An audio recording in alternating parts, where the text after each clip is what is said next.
Mēs esam pieraduši pie tā, ka taksometrs līdz lidostai maksā dārgāk nekā avio biļete līdz Londonai. Vai tas ir ilgtspējīgi? Ko dara airBaltic, lai nodrošinātu konkurētspējīgas cenas avio biļetēm, un ar ko lidmašīnas lidos nākotnē? Par visu to un vēl daudz ko interesantu sarunā ar airBaltic vadītāju Martinu Gaussu.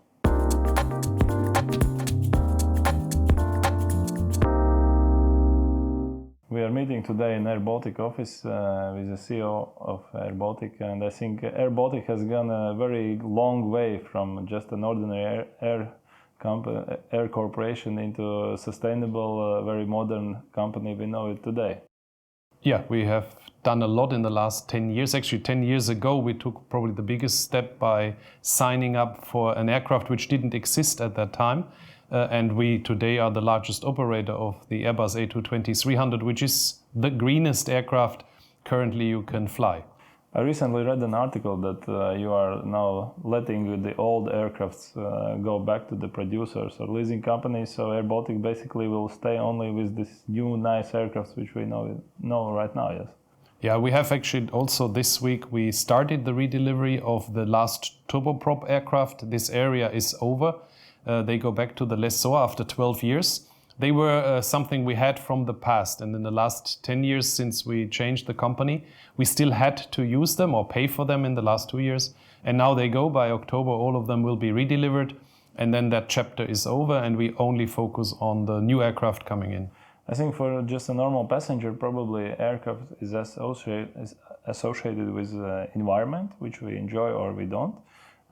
Me as a frequent flyer, I must say I really enjoy the new airBaltic aircrafts. And maybe you can tell us more what really means good aircraft passenger carrier and what's the old version of different aircraft, so that we have some sort of understanding how to choose between the best and maybe not the best passenger carriers. So in general now, if you fly, it's very difficult to choose one of these very modern aircraft because the majority in the world is still the standards we had before.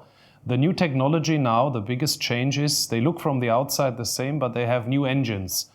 And these engines, and not only our aircraft, also all other aircraft are now available with new engines. And these new engines have a different technology inside. And it roughly uses 25% less fuel than the old generation aircraft. The issue is that these aircraft are only available now for a couple of years, and therefore all airlines in the world are now slowly changing.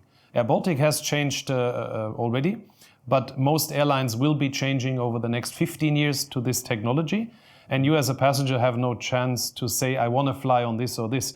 Of course, as we get more modern, more and more passengers not flying on airBaltic will also be on other airlines flying with more modern aircraft.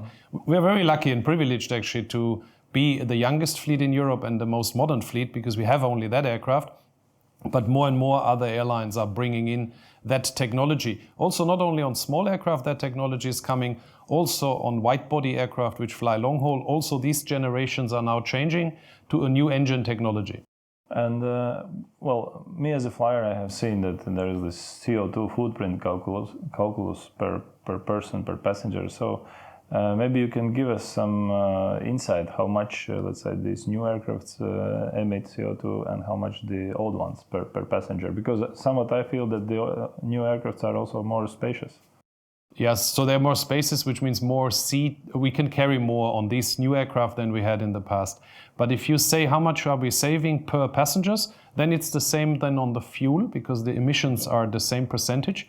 So 25% of all emissions which are created are not anymore created because this is what we save on fuel. And that is, of course, if we look at how much is flown in airBaltic, that is a lot of savings. So that's basically 1/4 of what we had before. And that applies to every passenger.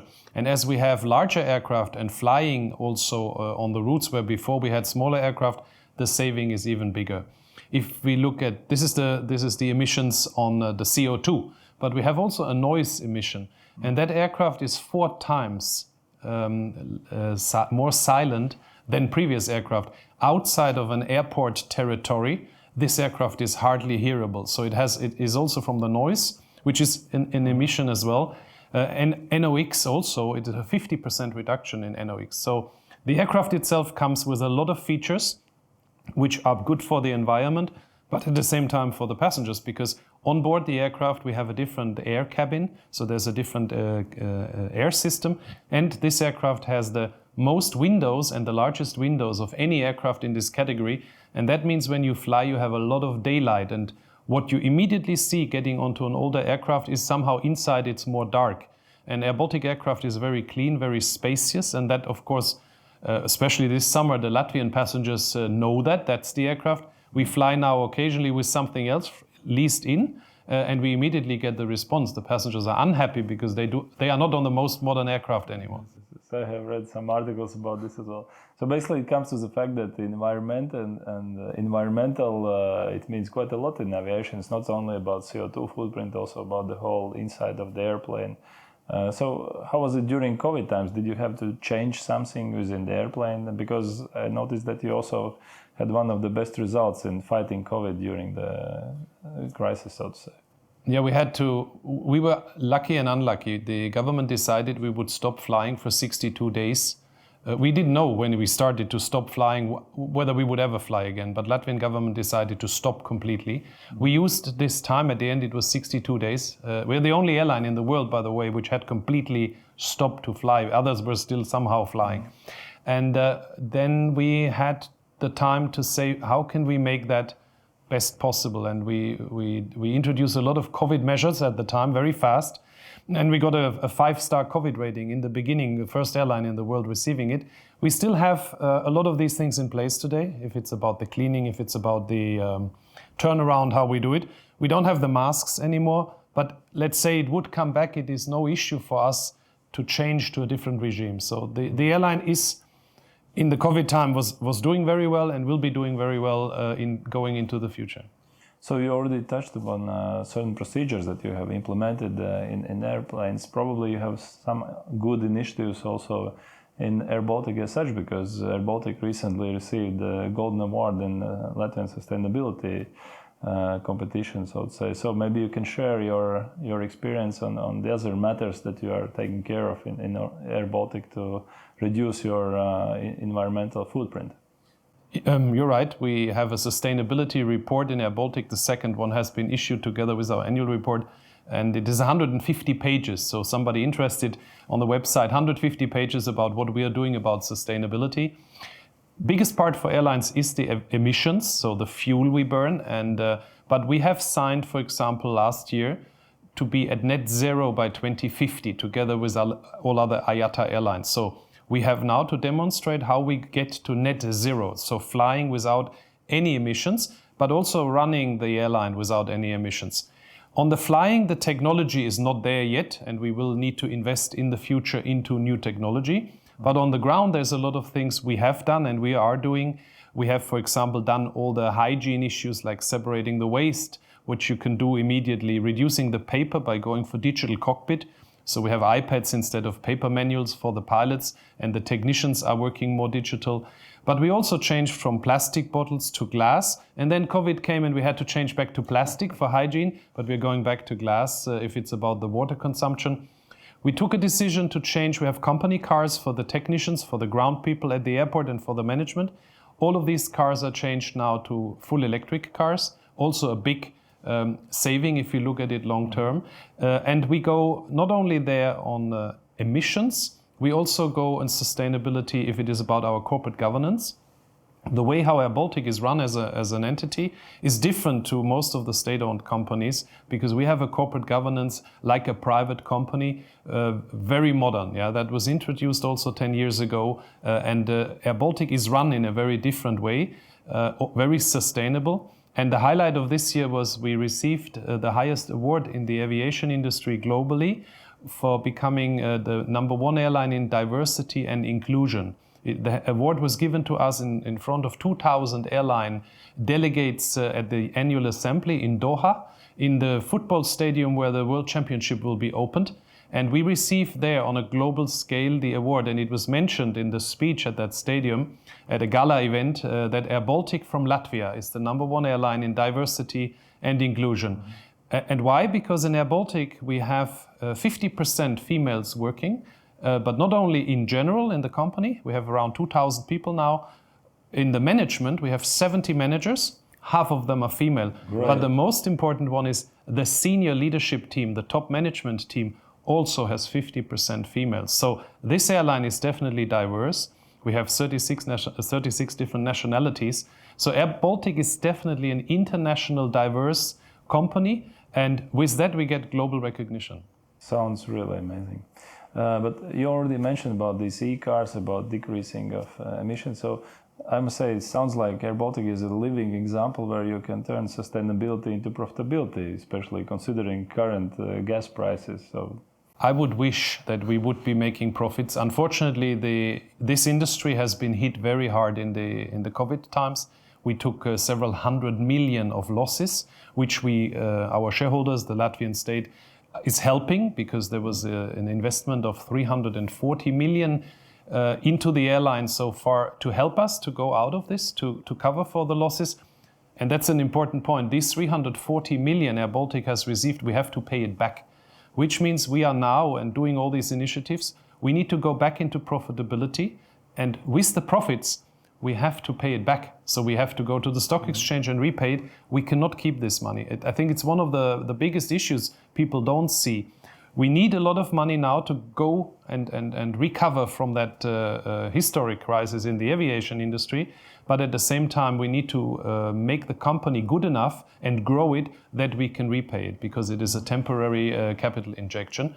And how do we do this? To try to stay on top if it is about technology, because this industry can only achieve the targets of becoming net zero when you always stay on top of the latest developments. So we are now looking at the next generation aircraft.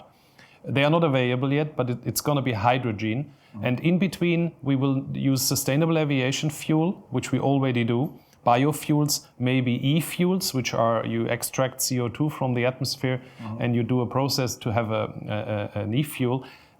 All of these things are happening now, and more of this will come. But the overall target is to fly and have zero emissions. And that is something I'm personally very interested, because I want to be here when an aircraft flies, takes off with all these passengers and has no emissions. Because that is possible, and it will come. And airBaltic is leading on that front in the world. We are seen as an example of how to go there, even if it takes still a couple of years, but it will happen.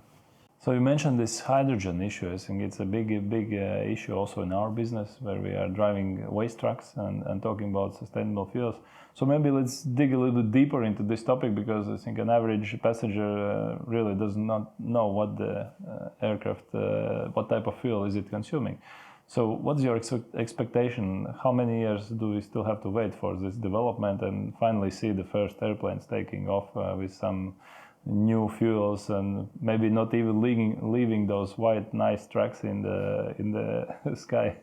I think that the white the stripes we will still see, because this is basically from the gas goes straight into freezing. So what you see basically is frozen. That's the emission, and you will still have some form of emission. It might be water, but that water also will freeze up in the air. So even if it is net zero, we will see some white stripes. But we are having sustainable aviation fuel, biofuel, or fuel made out of waste. We have different ones available to us, and we are taking each year more % into the fuel which we have. So we're mixing the fuel, and for example, it started in Oslo, but it's also now in Helsinki, not available in Riga yet.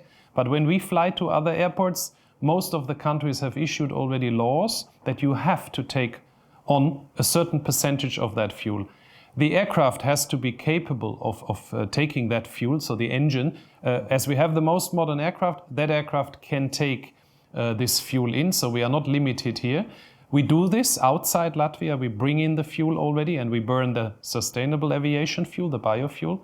If we talk about hydrogen, this is a big technology step, because what we need is an engine which is fed with hydrogen fuel. And on the cars, it's not a big issue, because if something happens, you stop the car. If something breaks, and you stop and you get off the car, because it can be, if it is combined with oxygen, become very explosive. In our industry, we cannot just stop in the air. So the testing, which is now led by Airbus, will be first done on a normal aircraft. They will put an additional engine. It is an Airbus A380, a very big aircraft. They put one more engine on. They build a very secure area in the back of the aircraft, and there they will put in an extra tank with hydrogen fuel. Okay. And then they will have that extra engine being powered with that. The first commercial airplane is expected to be available in 2035. This is how long it will take for that technology to come. And that's why now the current step is all airlines need to change to what airBaltic already has, the new aircraft. That will take another 10 years. And then we have a couple of years before the first aircraft arrive with hydrogen. And then airBaltic, because we have today the most modern, very likely in 2035 will also have then the first hydrogen aircraft. There's something little in between. It's electric aircraft, especially the electric vertical takeoff aircraft that is coming. So for airBaltic, very interesting, because connecting from different Latvian cities, that could be, because they're electric, that could be something, and we're looking into it. What are the benefits of this? Some larger airlines have already signed big orders to connect passengers from smaller locations with electric vehicles. I would see this we will see before we have hydrogen aircraft. So small aircraft electric, feeding us flying with that current technology, and then we change to hydrogen aircraft where we will be 100% without emissions.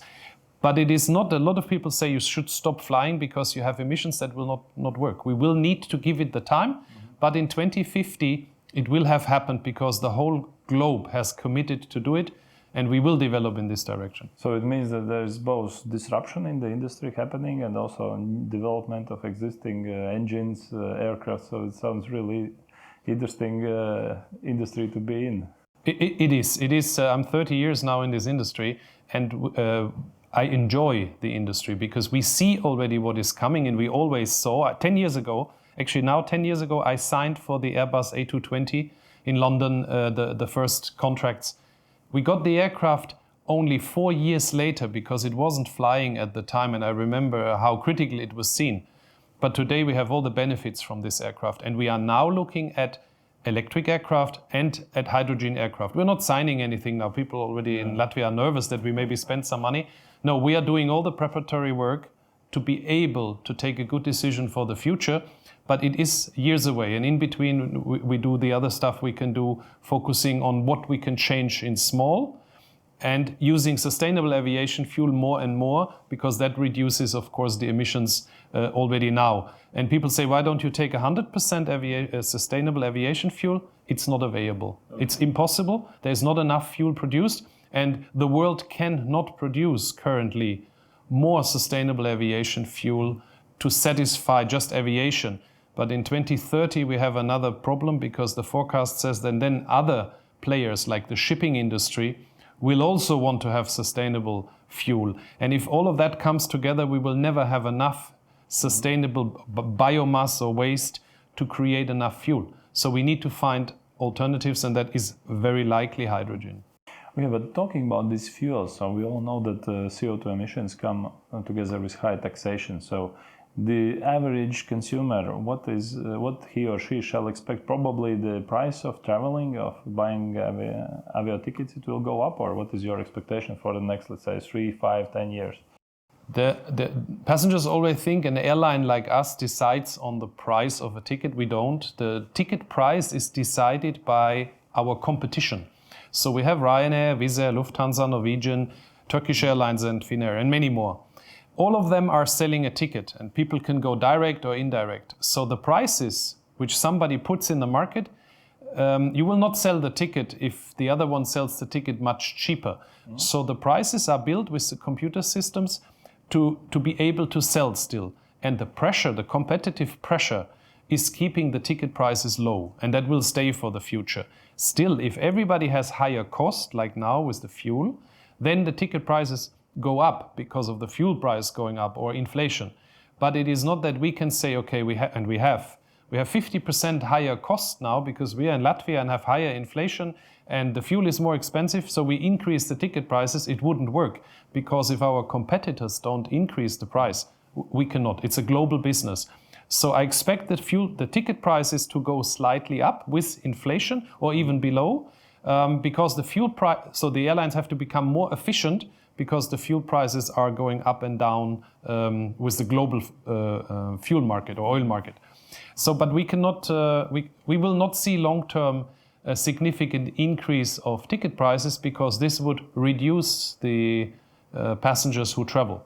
So therefore, the industry is very careful on this and has a lot of experience. If the prices go up, the demand goes down. And of course, we believe, all of us believe in growth, more travel, but it means it needs to be affordable. But talking about this more travel, I must say recently I have experienced a lot of delayed flights, basically traffic jams in some major airports. So what is your expectation for the future? How to handle this? Because one thing is we all want to travel, let's say, cheaply. On the other hand, people in the handling industry, they are probably not receiving enough high salaries, so they are going on strikes and so on. So which is definitely not sustainable if you go on vacation and spend half your vacation stuck in the airport somewhere. How to tackle this problem? No, we had yesterday the big example of, on top of all that, what happens in Europe right now, that Lufthansa was on strike the whole day. Mm-hmm. It was 134,000 passengers who were not transported. And because of the bottleneck at the European airports, the passengers are advised now from Lufthansa that they will not be traveling, most of them, this week, because all the flights are full and the airports cannot take more capacity because of not having staff. So we have a sustainable travel issue at the moment with hours of delays. We as airBaltic have been advised by European airports to reduce our flights. While we had full airplanes to the airports, we had to cancel flights because the airports would not accept more aircraft or the normal aircraft anymore. It's a summer 2022 after COVID, after or during war scenario, which will be fixed next year. But this summer, the airlines know we have no chance. We are lucky because we started at least in the morning from the Baltics on time, but then we get the delays like everybody else, and we come and fly the whole day with a delay. But if you're in Central Europe at the moment, and all passengers see that, you have to be there earlier, it takes longer. It's because there's not sufficient personnel. As in COVID time, the personnel was laid off. They found new jobs, better paid jobs. The airports, mainly the airports, but also airlines, have not increased the salaries enough. So therefore now the people are not returning. So our industry has to increase the salaries in these positions to bring back people to this industry. Otherwise it would go on. It's already happening, but unfortunately our summer is 3 to 4 months where we make the big peak business, all airlines in Europe. And that summer all aircraft are full, but now we can't fly to these airports. Long term, not an issue because of course we could fly much more if the airports would be able to handle us. And again, we're in the Baltics here. Riga Airport is a shining example this summer of doing it very good. We have a new record on the shortest time, how long it takes in average for you to get your bag on the baggage belt. Yeah, and our on-time performance in the morning out of Riga is best. The problem is we fly out, we have the delay, we come back with the delay, and then we are delayed for the rest of the day. But I think in Riga we are used to good internet, good mobility with other European cities. But it sounds a little bit that this traveling might become like something luxury and difficult in the future because higher prices, higher salaries, there is a big pressure on the pricing in general. So what do you think? What are the main challenges for your industry? The passengers might not want to hear it, but I think it is too cheap to fly 2,000 kilometers for a price of a cappuccino, which is possible with some of our competitors, or even with us, 19 euros 90 is our cheapest ticket. And I think if we look at it, is that sustainable that you pay 20 euros to fly 2,000 kilometers in the extreme case, but the taxi you take to the airport costs you more? Yeah. But if we are saying it should be more expensive, the passengers say it's too expensive. But what you get, you're transported in a very short time over thousands of kilometers for a very, very low price because our industry has become very efficient. So we can do this. Not this year, we're not making money, but we made money before. So we can transport you for this money. But is it right that only that is super cheap, but everything else is expensive? The passengers want to travel. That will not change. The generations coming, they want to travel even more. So we will not have the issue of people do not want to travel. The question is, are they spending the money then to travel? Or are they spending the money not traveling on something else? As long as the taxi drive is more expensive than the flying, I would say we have no problem. People will be flying. And I would say even if it would be more expensive, if you have the chance to go for a weekend to Rome or to Athens, and it would cost you €150, you probably take that decision in the future if you have the money, rather than saying, no, I stay here. And the generation coming there is so international now, they demand this. And these are the future travelers. So I see the future that even if prices would go up, let's say everybody would go up, that it will still be the cheapest way and the fastest way to move over long distance. So basically, in a way to summarize and wrap it up, I would say that while airBaltic is doing a great job to be sustainable and most sustainable among the airline companies, I think all the passengers still have to look forward and expect sustainable prices also for air travels, sort of be higher than the taxi drive to the airport in the future. Yeah, I think if we just look at it in a fair way, it should be fair. It should not be that people expect the price of a cappuccino to be transported, but then the cappuccino they are ready to pay €5. So I think it should be fair. But we also should not. So when we should earn our money. We should make profits. So we need to get to this point. But then we don't need to make more than profits, right? That's okay. And then we deliver what we can. But it should be fair, and it needs to be sustainable, because we cannot invest, and we have invested billions in the future. We cannot invest into the future if we are not doing it with profits. Okay, thank you for this very interesting discussion. So I hope that our listeners will enjoy it and see you on the airplanes. Thank you very much.